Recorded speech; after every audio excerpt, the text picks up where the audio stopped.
Welcome back. We are joined today by Scott Ritter, a former U.S. Marine intelligence officer and UN weapons inspector, to discuss some of the things which are now happening here in Europe. So, thank you very much for taking the time. We are seemingly reaching the end game now in Ukraine, it would seem, which is reason for optimism, but also it could be a quite dangerous time as in defeat, countries are often willing to take great risks.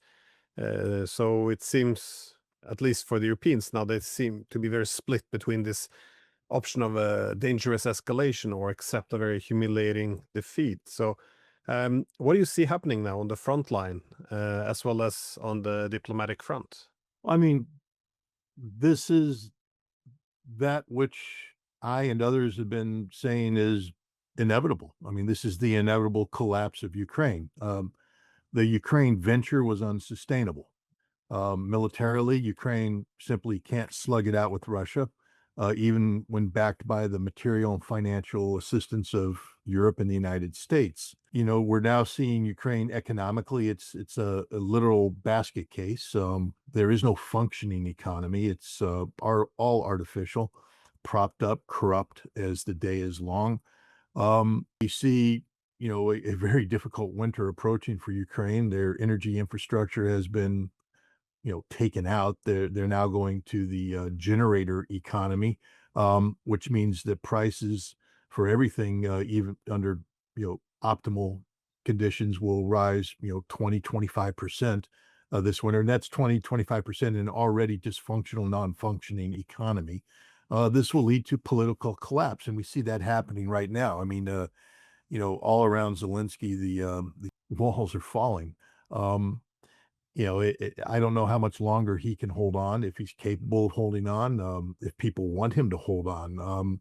He was always a figurehead, around which different power structures were constructed, and we see now one of the big power structures, the Yermak power structure, totally collapse, and there's really nothing to replace it.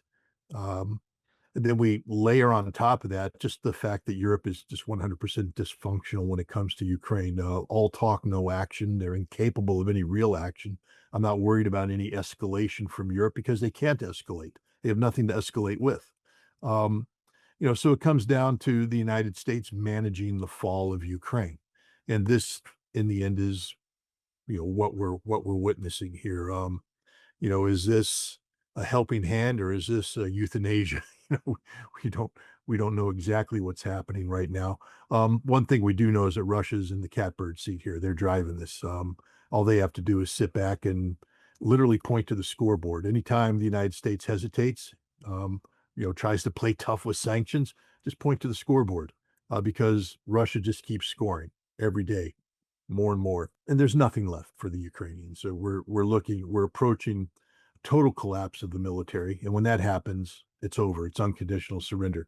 And so the United States, in many ways, it's a race against the clock to see if they can get Ukraine to agree to something that allows something called Ukraine that isn't totally controlled by Russia to exist, or if Russia just gets everything at once. So, well, the economy is, of course, melting down. Militarily, they seem more and more defeated every day as the Russians are now rushing faster and faster forward. But the political meltdown is interesting. And of course, it intensified with the departure of Yermak, who I was a bit surprised. I thought Zelensky would hold on to him at all costs. But to a large extent, he was taken down with this anti-corruption agency. You said that America might be managing the decline or exit of Zelensky. To what extent, though, is this anti-corruption agencies influenced by the United States? Because as we learned from the beginning, the politicians, the military, the intelligence agencies, the media, a lot of this has been under very strict American control. Is the anti-corruption agency also a tool for the U.S. to, I guess, have some influence over who sits in Kiev? I believe so. I mean, I don't have proof to this. This is purely speculation on my part. The United States tolerated Ukrainian corruption, encouraged Ukrainian corruption. Some could say benefited from Ukrainian corruption, so long as Ukraine was able to deliver the goods on the battlefield, to have a robust defense, carry out counteroffensives on call, invade, curse, all these things. The United States held their nose. I mean, it was so blatantly obvious when Congress would not even allow auditing mechanisms to be put in place because they know the truth. The truth has been known from day one that Ukraine is fundamentally corrupt from the top to the bottom. There's no aspect of Ukraine that's not corrupt. Even the anti-corruption forces, they don't work for Ukraine. They appear to have been, constructed at the behest of the United States as a mechanism of control.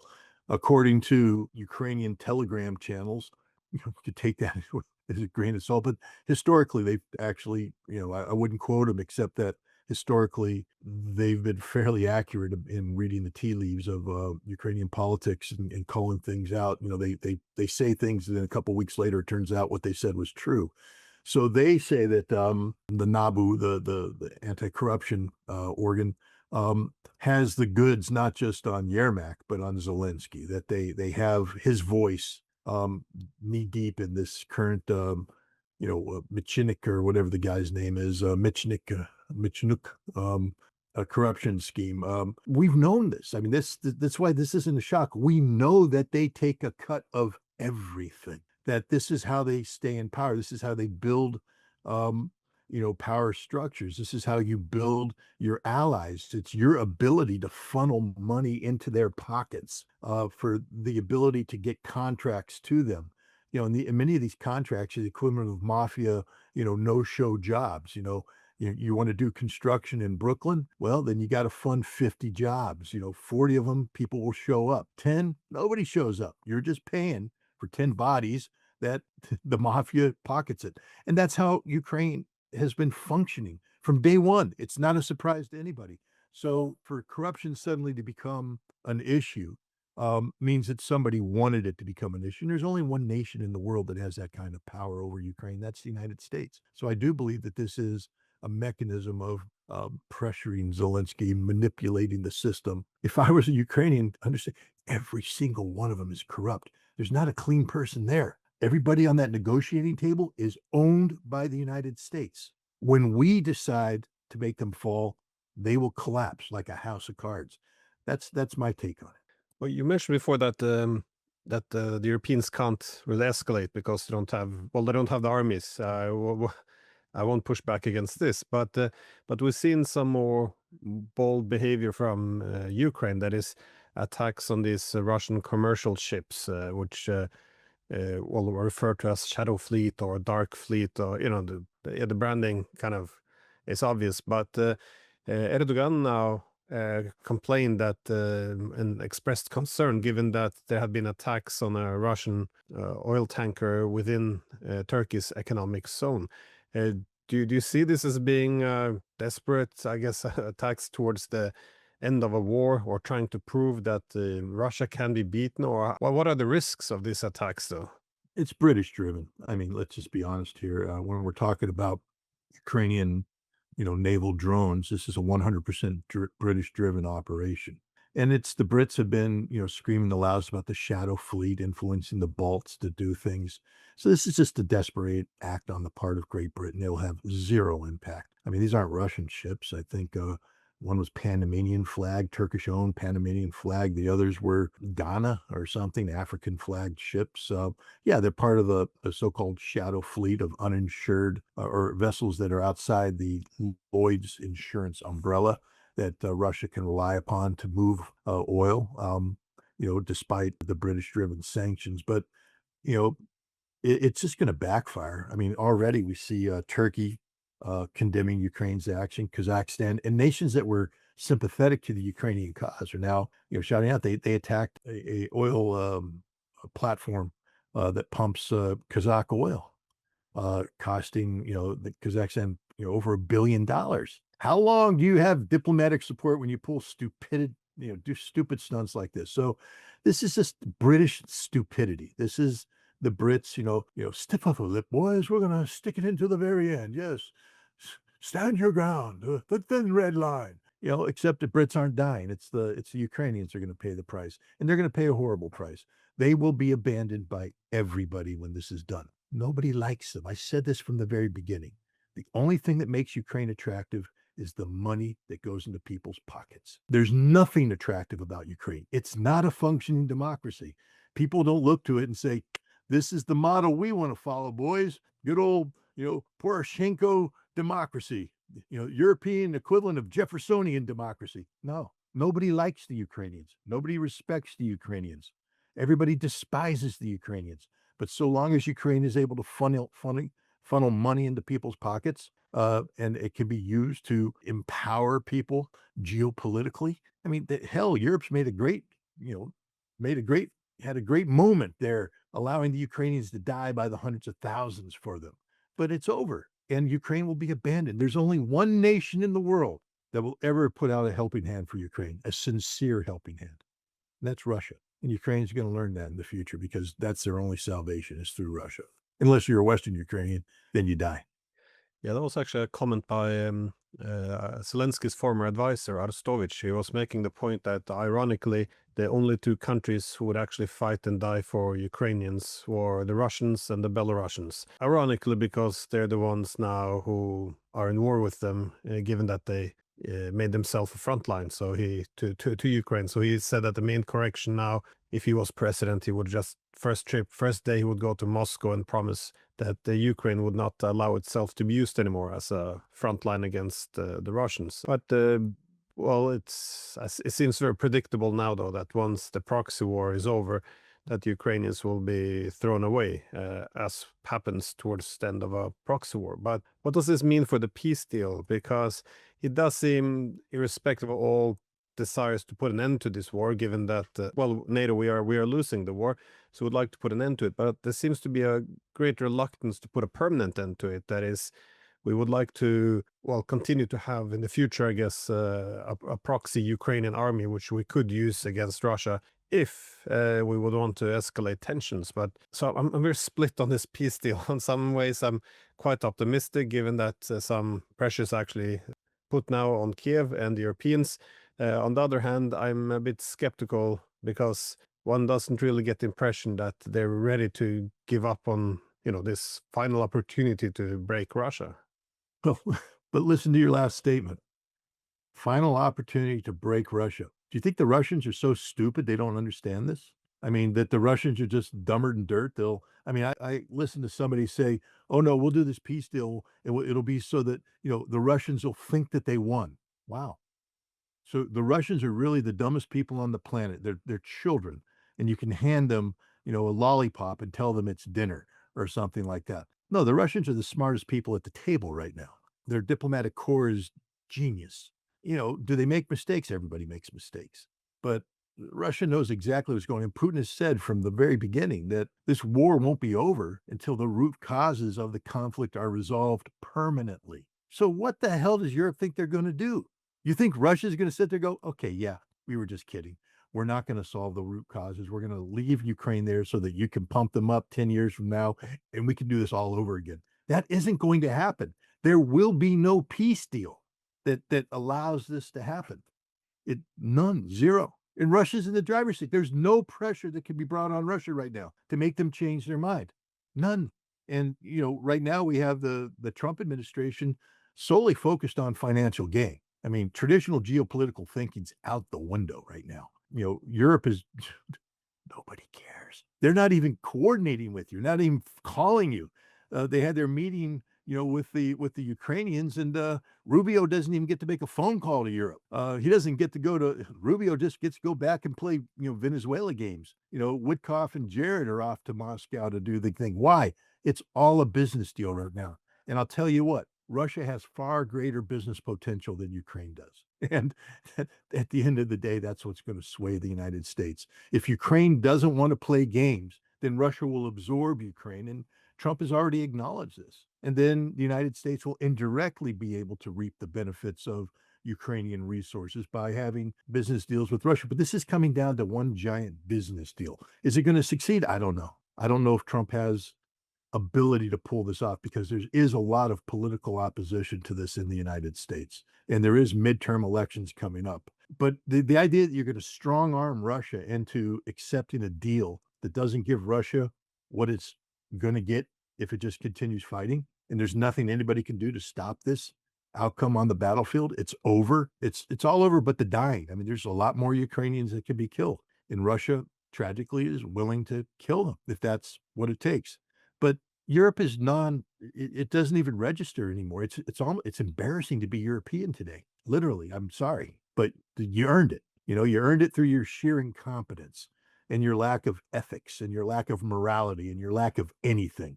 You allowed Ukraine to be sacrificed as a proxy, and now you're paying the price because there's nothing there. I mean, you know, I don't know how many times I have to hear Germany and France and everybody talk about this 800,000 man army that they're going to build. I wish you the best. Please build it. That'll just further your collapse because you can't afford it. And there are 800,000 Europeans ready to fight and die for your cause. Already in Germany, you know, what 16% of the, and I think that number's dropping as we speak, 16% are willing to die for Germany if they're invaded. How many of them are willing to die for Germany if Germany invades somebody else? So this Europe's just irrelevant. It comes down to Trump and can Trump, you know, game this system? And we'll see. I'd like to know just what he has on Ukraine because that will because remember the problem with corruption is a two-way street. And if you start playing the corruption card, it may come home to roost, meaning you may find out things about American politicians you don't really want to find out. So Trump has to be a little bit clever here how he puts the pressure on the Ukrainians. And the good news, though, is that the CIA knows everything about Ukraine. We've owned Ukraine for a long time. We own every single one of these guys. They're all on our payroll. We have files on them. We know every dirty secret about them. Everybody, and we can play it, you know, as we want. But like I said, at some point in time, somebody may not be willing just to sit there and quietly go down. They may start bringing out the receipts, and the receipts may be ugly for many American politicians, including Trump, by the way. Yeah.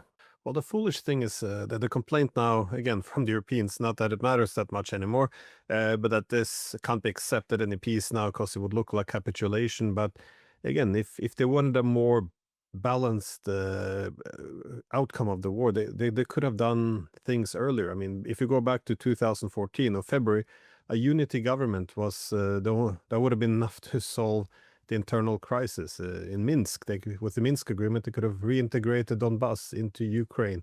And now, after 3 years of having no diplomacy, yeah, a deal only gets worse and worse. And still now, they don't want to call it. For me, this baffles me. They don't want to talk to Moscow, but they want a seat at the table at the negotiations. I'm not sure how, they would just sit there and condemn them. I'm not quite sure how that would actually pan out. But I saw now from a report now from General Solution, yeah, in London, where he makes the argument that any peace deal that doesn't eventually result in the collapse of the Russian Empire is pointless, he said. So, but he's favorable of a peace agreement because it will give Ukraine time to rearm and prepare for future clashes, which again is a Minsk 3. It's very strange, given that the deal will only get worse the longer they actually Russia will invade. never go for Minsk 3. To do Minsk 3, you have to have leverage on Russia, and there's nothing. I mean, I just came back from Russia. We'll just look at some realities. Putin's getting ready to go to India this week, I believe, where they're going to, you know, shake hands, embrace, and ink massive energy deals. So the idea that India is going to lock the Russian oil out of its market isn't going to happen. So the secondary sanctions isn't going to work. China's already thumbed their nose at it. And what's the United States going to do? Go in a full-scale trade war with India right now? No. And he's going to buy, Russian weapons. They're going to talk about massive, trade. This is what BRICS means. Trump didn't beat BRICS. BRICS is still there.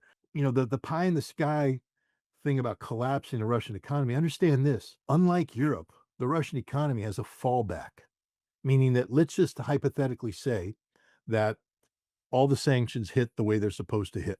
And Russia finds itself strapped for cash, can't afford this war. If it was just your traditional capitalist finance-driven economy, you'd have a lot of problems. All the big industries in Russia are joint stock companies where the state owns most, if not all, of the joint stock. Um, Russia can militarize their economy that quick. Just a war mobilization economy overnight. Bam. Don't even miss a step. People's savings won't be there, won't be accessible. There'll be things that have to happen. People have to tighten their belt, but you can't beat Russia. You can't beat Russia. It just isn't going to happen. I don't know what Zelensky thinks is going to happen here. There's no pressure that can put Zelensky is over, finished, done. He has no viability. There will be no future in Ukraine. He will spend the rest of his life in London working for MI6, playing stupid games, trying to round up Banderist elements to infiltrate back into Ukraine and revive Ukrainian nationalism, things like this. The same thing that Khodorkovsky does, with his billions sitting there in London trying to mobilize Russian businessmen against Putin. It's an MI6 fantasy, a wet dream. It isn't going to happen. There will be no peace deal the way Europe thinks there's going to be one of the way what Ukraine wants. What there will be is unconditional surrender. It might be packaged so it sounds like a peace deal, but this war doesn't end until Russia gets 100% of everything at once. And the longer this goes on, Russia's appetite grows. Just the reality of it. Russia's not going to yield on any of this. Um, that's the bottom line. Yeah, the appetite growing is I've seen some indications of this as well when in the past they used the language of cities being taken in the Sumy or Kharkov. Now they're saying liberated, which is kind of an indication that the demands for a peaceful settlement will only grow, I guess, the longer this goes on. On the other hand, I did warn that it would grow if the Europeans, well, in the West, would prolong this. But what does this mean for the wider security structures and the political West? Because again, this war, if we're honest, it's about the cause of this is the collapse of the pan-European security architecture, the post-Cold War dream of creating a Europe without the Russians. That is a hegemonic vision of Europe fitting the unipolar world. But now that this is collapsing, what happens? Because the whole point of NATO was, keep the American in, the Germans down, and the Russians out. It looks like the consequence of this war is that the Americans will begin to pull out, not completely, but it's impossible to keep the Russians from having a seat at the table. I mean, we can deny them a voice and a seat at the table, but if you deny them a institutional voice, they will assert themselves in other ways. So it's not very smart. So what does this mean for, I guess, America's hegemony, the future of Europe, and the role of NATO? If I were the Europeans right now, I would go back and pick up that Russian draft treaty that they provided on December 17th, 2021 to NATO, and I'd blow the dust off of it, and I'd put it on the table, and I'd ask the United States to come to the table with their copy, and I'd turn to the Russians and say, "We're ready to talk." Make the Russians react to you. All right? Make the Russian begin the dialogue now. Why? Because the more responsibility you show towards having a conducive approach towards bettering genuine European security framework, the more Russia will not be paranoid about, your intent on Ukraine. Let Russia win in Ukraine. They've won. Accept it. What you need to do now is save NATO if that's what you want to do. And the only way to save NATO now is to sit down and talk with the Russians about a European security framework that allows an empowered Russia to peacefully coexist with weakened but still robust NATO. There will be a gray zone. There will be part of NATO. There's people out there who've misconstrued what rollback to 1997 means. It doesn't mean that Poland, the Baltic states stop being NATO. Russia's never said that they have to leave NATO. What Russia says, though, is that the military infrastructure that has been pushed east since 1997, that has to come back. For instance, the ballistic missile sites in Poland and Romania, they have to go. Massive NATO bases, they have to go. That the Eastern European nations will be NATO nations protected by Article 5, but they won't be bases from which NATO can project power in against Russia. This is what needs to happen if you want to create a security framework. And instantly the savings. I mean, it's amazing if you did this, how much savings Europe would have, because now you're talking about a completely different military, enterprise. You're not talking about building up the world's largest, 800,000 man force to fight the Russians. You're talking about normal security structures that protect the integrity of Europe in a sustainable fashion and if you play your cards right, that keeps the United States linked in a transatlantic relationship. That's your backup. The United States doesn't, the connectivity between the United States and NATO is this deep, and we don't necessarily want to leave. We just don't want to be involved in a shooting war with Russia where NATO calls the shots. We will never be subordinated to NATO. But if NATO is smart, they'd make sure that they'd be able to have a realistic European security framework backed by the military might of the United States. That's their security guarantee. That could lead to, genuine geopolitical stability that could serve as the basis for an economic revival. I mean, this is Europe's chance, but you gotta start by respecting the fact that Russia exists and Russia exists with, spheres of interest, and influence. It's just a reality. You can't continue to talk about NATO having spheres of interest and influence and Russia having none. The fact is, both have spheres of it, and there will be areas where these spheres, overlap. And in there, you need to come up with. So, and if you look at this 28-point peace plan and the vision of the Trump administration, there is talk about this. There is talk about how to work with Poland, to deal with the reality of, Poland being right there on the border. How do you make sure Russia doesn't view Poland as a threat while still protecting Poland? These are some of the topics that need to be discussed. How do you make the Baltics uh, feel safe without, making the Russians say, "Hey, you're just a hop, skip, and a jump away from St. Petersburg," or you keep threatening to cut off Kaliningrad, or you keep threatening that the Baltic is a NATO lake. You've got to find a way. Got to find a balance there.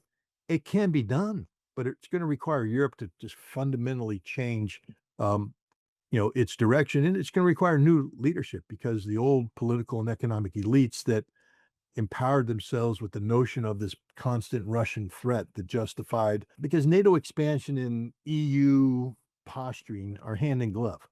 Um, you know, when we speak of independent European Union foreign policy, it's really independent foreign policy in terms of casting Europe as a counter to Russia.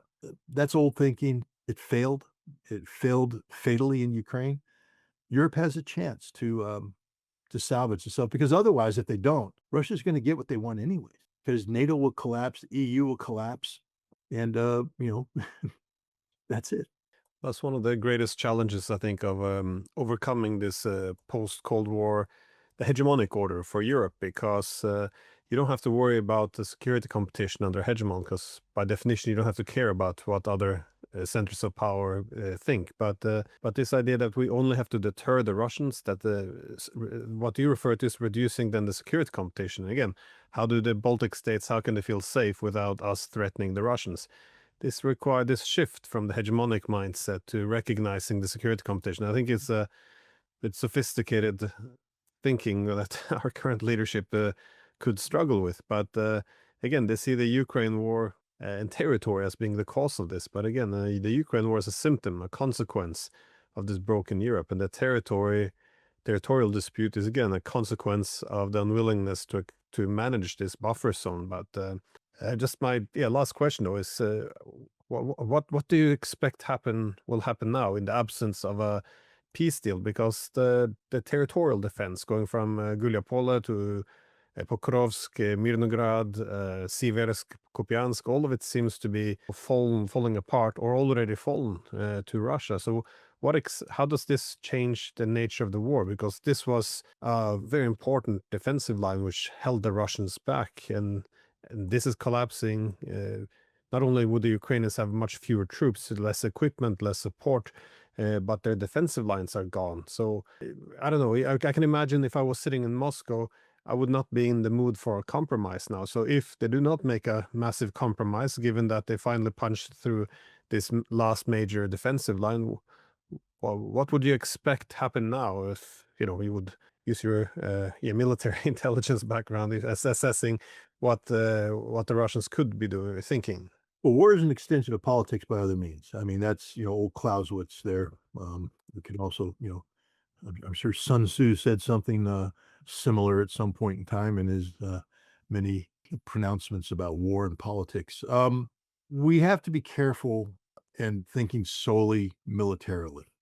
I mean, because, yeah, I mean, it's very tempting right now because we've reached the culminating point where Russia now will be able to militarily accomplish things that up until now they haven't been able to. I mean, Odessa is within reach. It is. It's not inconceivable. There's nothing in Kherson right now. If the Russians collapse the Zaporozhye front and come in and cross the Dnieper River in strength, and then they decide to pivot south, the right bank of Kherson will fall along with Mykolaiv, and then they're at the doorstep of Odessa, and nothing can stop them. There's been some frustration expressed in certain circles about Vladimir Putin's lack of, killer instinct. Why hasn't he decapitated, Bankova? Well, because he thinks bigger than simply decapitating Bankova. Remember what came before the special military operation is the Russian draft treaty for European security framework. Russia's thinking in the long term. What's in its best interest? And right now, if Russia can secure the 4 territories that claims because of the September 2022 referendum and here's an important thing, and get the United States and Europe to recognize these as Russian territories. If they can end the sanctions that are linked to Crimea in this and normalize economic relations with the world, contrast that with winning military, seizing Odessa, maybe even getting Kharkov. But nobody in the world will recognize this. And along with that, nobody recognizes, and it's a forever situation where sanctions are going to cost you trillions of dollars over the course of the next decade. Strategically, where do you go? And I've just am been impressed with Russia's ability to think past the glory and think strategically about where it needs to be down the road. BRICS doesn't function well with one of its members in a permanent state of economic conflict with the West.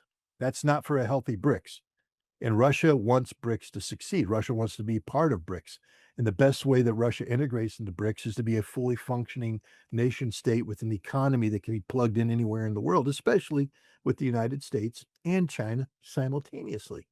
I still believe that Russia's looking for an off ramp. There is a negotiation there. It's a fine balance. It'll be interesting to see about elections because, the United States, again, there's just some fascinating things going on behind the scenes, unspoken things, the kind of stuff where two people sit at a table and sort of look at each other and give that nod, like, you know what I'm talking about? Yeah, I know what you're talking about. We're not going to say it, right? We don't need to say it, you know. And what I mean by this is the United States. It appears that we're moving towards a total redefinition of what Ukrainian government looks like to break these power structures that have held Ukraine together since it became an independent state.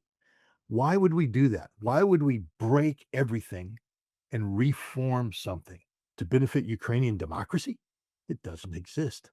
The Russians, on the other hand, are sitting there with a government in waiting. They have a plan, they have a vision. It'll be difficult for the Russians to slide in if they have to slide into the old traditional corrupt structures that exist because Russia doesn't readily integrate into that. But if you break that and you create something new through this peace process, Russia slides in. And Russia, therefore, doesn't need to occupy Odessa, doesn't need to occupy Kharkov. What they do is they give Ukraine options. One, for Ukraine to become part of the Union state. And then Ukraine is like Belarus, visa-free travel. Why? Odessa will be a Russian city. It'll be governed by Ukraine, but it'll be a Russian city. It's visa-free travel. The Russians will now come in. They'll be rebuilding everything. They'll own all of Ukraine. Ukraine will be called Ukraine, but it'll be functioning as a de facto extension of Russia. I think that's the Russian vision, and they can get to that through a semblance of a peace deal.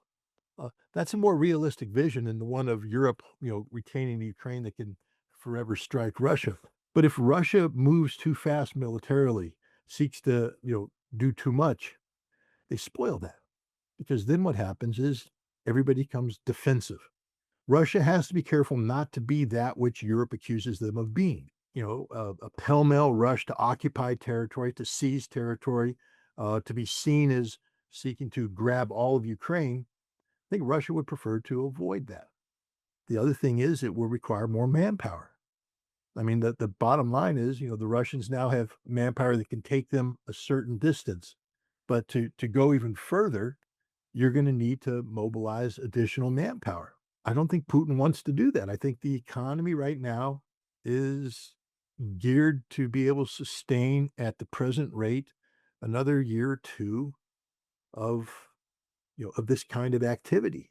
But to mobilize even more manpower will put strain on the economy. Where's that manpower going to come from? From defense industry jobs, or or are you going to weaken the civilian, economic structures, so that we start to see collapses of the civilian economy that now has to be propped up at expense and harm to the Russian economy? I think the Russians right now are working with the Trump administration to find a balance that gives Russia everything it wants, but also creates opportunities for Russia going forward that don't require the military to be flexing its muscle. And this is where again the Russians, people always people are just fundamentally ignorant about Russia and what's going on in Russia. I've had the honor and privilege of being able to go into Russia and talk to these people, and you speak to them and you see that there are things happening that the West just either ignores or just isn't aware.